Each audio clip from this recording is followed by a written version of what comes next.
Imagine now a baby's risks if food and liquid enter the lung instead of the stomach because of a congenital condition.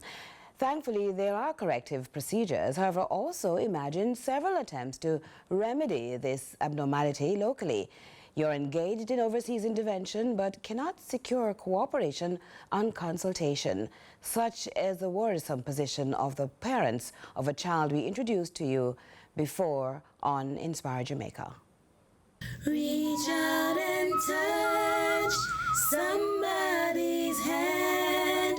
Make this world a better place if you can. I want to eat. I want yogurt.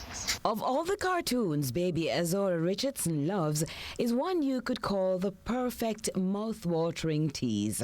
At 18 months old, she's still too young to digest it all. The last time we spoke, Azora was 3 months old. She was admitted at the Bustamante Hospital for Children on Ward 2. She was diagnosed with TEF, that's tracheoesophageal fistula type C, where the upper portion of the esophagus has a blind port and the lower portion is connected to the trachea, which is an abnormal connection. In other words, this little girl does not feed through her mouth, and doctors have been trying to correct this abnormality. She did the first surgery on day 3 after birth to do the connection. However, it was unsuccessful.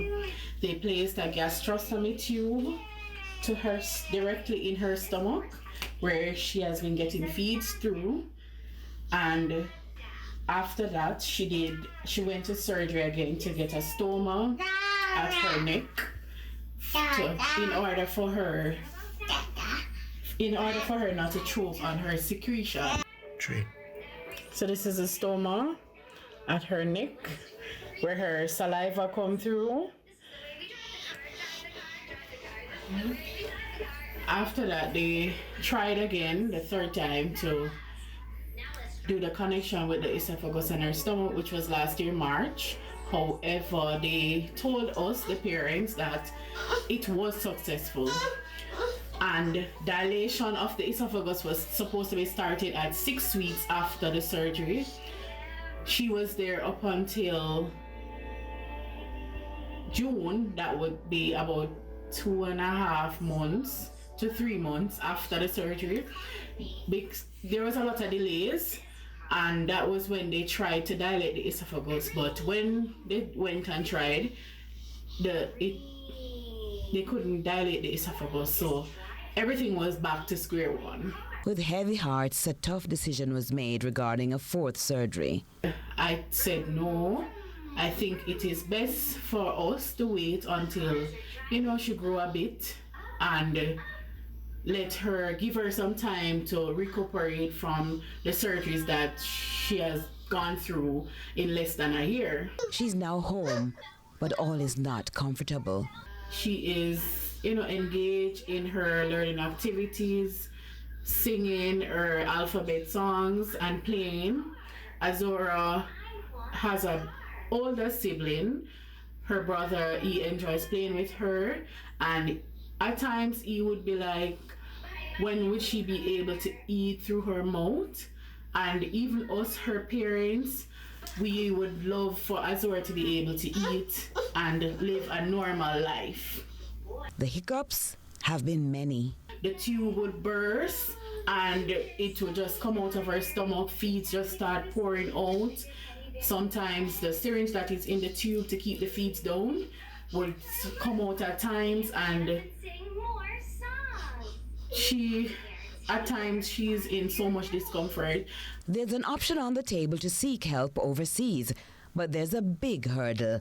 The PD surgeon she says she had discussions with no longer works at the hospital locally, and the international requirement in Tennessee is for a referral and a medical report. I had to pay a fee of $6,000 to get the medical report, When I got the envelope, I realized it was just a medical report.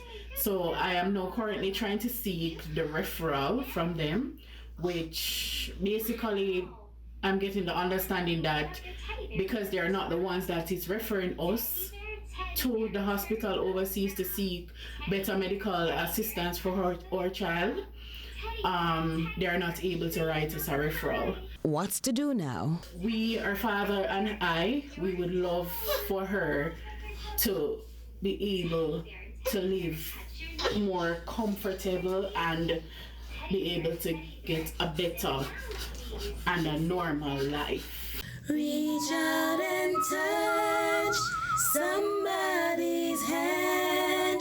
Make this world a better place if you can.